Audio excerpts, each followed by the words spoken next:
तो hey guys, episode की शुरुआत में हम देखते हैं मोचिरो की लंग्स में पानी भरने के कारण वो बहुत खांस रहा था और उसकी हालत भी खराब हो गई थी। मोचिरो को अपना पास्ट याद आने लग जाता है। मोचिरो के डैड एक वुड कटर थे, वो उनके उसमें मदद करता था। मोचिरो की मॉम ब्रोंचिटिस नाम की बीमारी के कारण मर गई थी।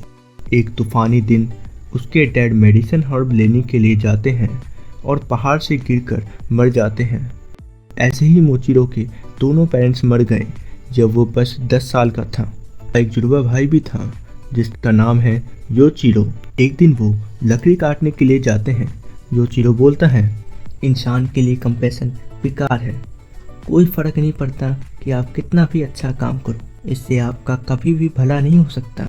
मोचिरो योचिरो की बात को काउंटर करके बोलता है, नहीं, दूसरे की मदद करना खुद के लिए अच्छा होता है, ऐसा उनके डैड कहते थे। योचिरो बोलता है, एक आदमी जो दूसरों की मदद करने से ही मर गया, उसके शब्द यूजलेस हैं। कहता है, तुम ऐसा क्यों बोल रहे हो? डैड तो बस मॉम को बचाना चाहते थे। योचिरो बोलता है, हर्ब्स उन्हें क्योर नहीं कर सकते थे जब वो उस कंडीशन में चली गई थी। अगर वो उस स्ट्रोम में नहीं जाते तो आज डैड जिंदा होते। मोचिरो बोलता है, ऐसा मत बोलो। योचिरो बोलता है, मैं तुम्हें बस सच बता रहा हूँ, ज़्यादा मत चिल्लाओ, तुम्हारे चिल्लाने से तुम एक जंगली सुअर को बुला लोगे। मोचिरो अपने मन में बोलता है, मैं अपने भाई की जैसा हो गया था जब मैंने अपनी याददाश्त भुला दी थी। मोचिरो को योचिरो के साथ रहकर नर्क जैसा लगता था। उसे लगता था कि वो उसे हेट करता है। स्प्रिंग के टाइम में कोई उन्हें मिलने आता है। वो मास्टर ओयाकाटा की वाइफ अमाने होती है। योचिरो ने उन्हें भगा दिया होता है। खाना बनाने के वक्त मोचिरो खुशी से बोलता है, उन्होंने कहा हम शॉर्ट्समैन के डिसेंडेंट हैं जिन्होंने फर्स्ट ब्रीथिंग स्टाइल बनाई थी। हम कितने ऑसम है ना। चलो हम शॉर्ट्समैन बन जाते हैं और सबको डीमन से बचाएं। मोचिरो की बात सुन योचिरो बहुत गुस्से में मूली काटने लगता है। वो बोलता है, तुम बोल रहे हो कि तुम कुछ कर सकते हो? क्या कोई कमजोर जो अकेले चावल भी नहीं पका पाता वो एक शॉर्ट्समैन बनेगा? क्या तुम किसी को बचा भी पाओगे? तुम भी मॉम डैड जैसे ही हो। मॉम कमज़ोर हो गई थी क्योंकि वो काम करते करते बीमार हो गई थी। उन्होंने हमें कभी नहीं बताया। डैड तूफान में चले गए दवाई लाने के लिए, बल्कि मैंने उन्हें रोका भी था। मॉम ने भी उन्हें रोका था। लोगों को बचाना एक ऐसा काम है जो कुछ खास तरह के लोग ही कर सकते हैं। हम बस बच्चे हैं। तुम्हें लगता है हम कुछ कर सकते हैं क्योंकि हमारे पूर्वज शॉर्ट्समैन थे। वो वुमेन बस हम इस्तेमाल करना चाहती हैं। ये बात अब ख़त्म हुई, चलो खाना खाते हैं। मोचिरो मन में बोल रहा होता है, हम लेडी अमाने से बात नहीं करते, वो घर आया करती है। समर का टाइम था, मौसम बहुत गर्म था। वो लोग जब रात में सो रहे थे तभी घर का दरवाज़ा खोलकर कोई आता है। वो एक डीमन होता है। वो आते ही योचिरो पर हमला कर देता है। योचिरो का एक हाथ कट जाता है। वो बुरी तरीके से जख्मी हो जाता है। वो डीमन उनसे बोलता है, तुम्हारी लाइफ की कोई वैल्यू नहीं है, भले तुम जियो या मरो। मोचिरो को लाइफ में ऐसा कुछ पहली बार फील हुआ। वो था बहुत गुस्सा। दूसरी चीज़ उसको याद है, वो डीमन मर रहा था। जैसे ही सुबह हुई वैसे ही वो डस्ट में बदल गया। वो अपने भाई के पास जल्दी जाना चाहता था, पर थकान के कारण उसका घर भी उसे बहुत दूर लगने लग रहा था। मोचिरो बहुत मुश्किल से घर में पहुंचता है। योचिरो भगवान से प्रे कर रहा होता है कि आपको सज़ा देनी है तो मुझे दे। मेरा छोटा भाई अच्छे दिल का है, वो बस लोगों की मदद करना चाहता है। मैं सच्चाई जानता हूँ। मोचिरो के मुंह का मतलब इन्फिनिटी। हम प्रेजेंट का सीन देखते हैं।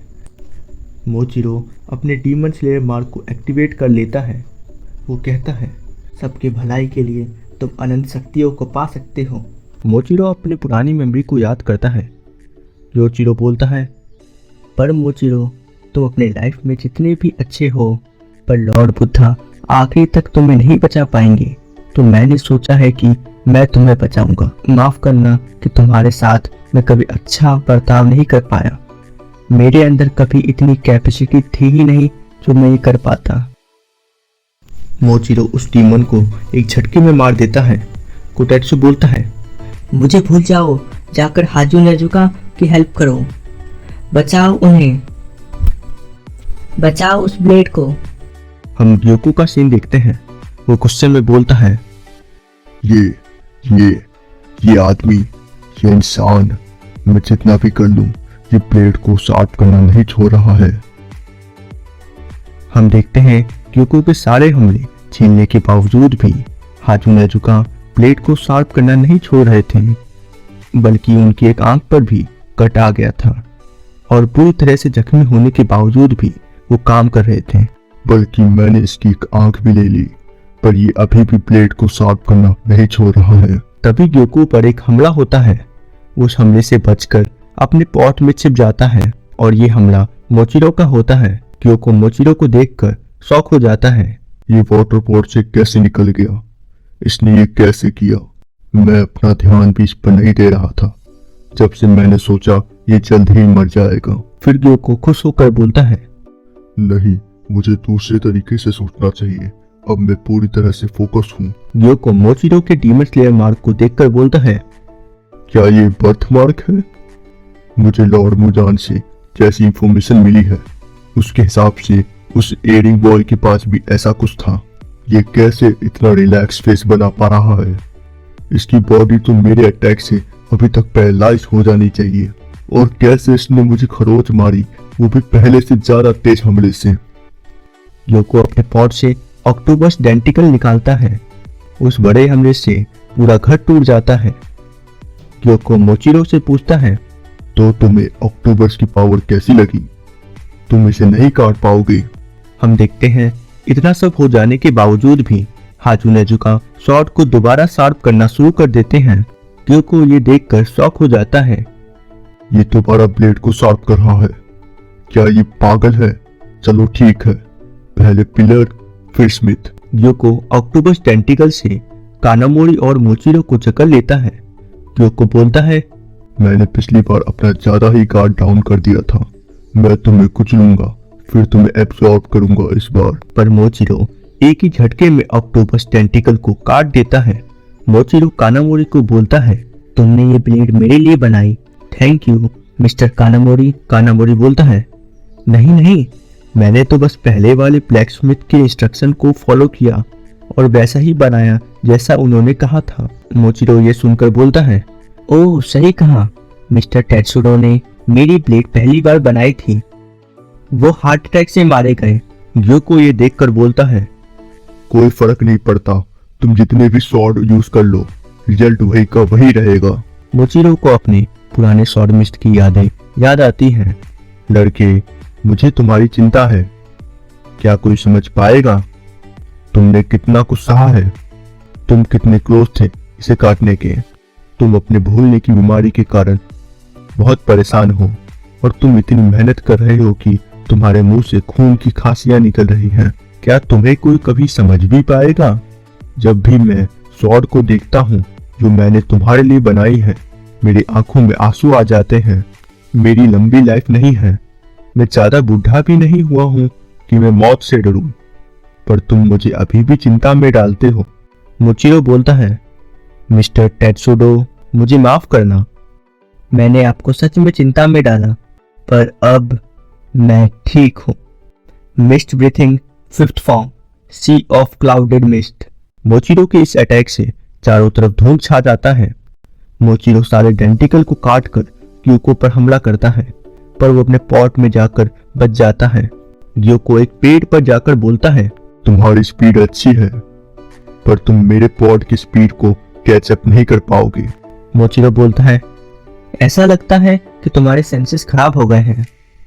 ये इसलिए क्योंकि तुम 100 सालों तक जिए हो। अगली बार मैं तुम्हें काट दूंगा। मैं तुम्हारे पॉड गेम से अब तंग आ गया हूँ। मैं तुम्हारा पॉड गेम अब और नहीं खेलूंगा। हम देखते हैं मोचिरो ने ग्योको के गर्दन पर जो वार किया था, उससे ग्योको के गर्दन पर एक बड़ा सा कट आ जाता है। ग्योको बोलता है, मुझे अंडरएस्टिमेट मत करो कीड़े। और यहीं पर डीमन स्लेयर सीजन 3 एपिसोड 8 खत्म होता है।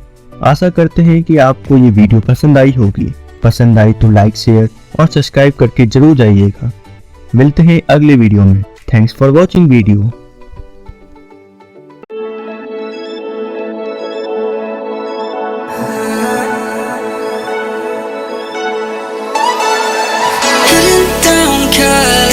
Driving round with my baby, top drops and raindrops. Motion got me all faded, my heart got me going all crazy, and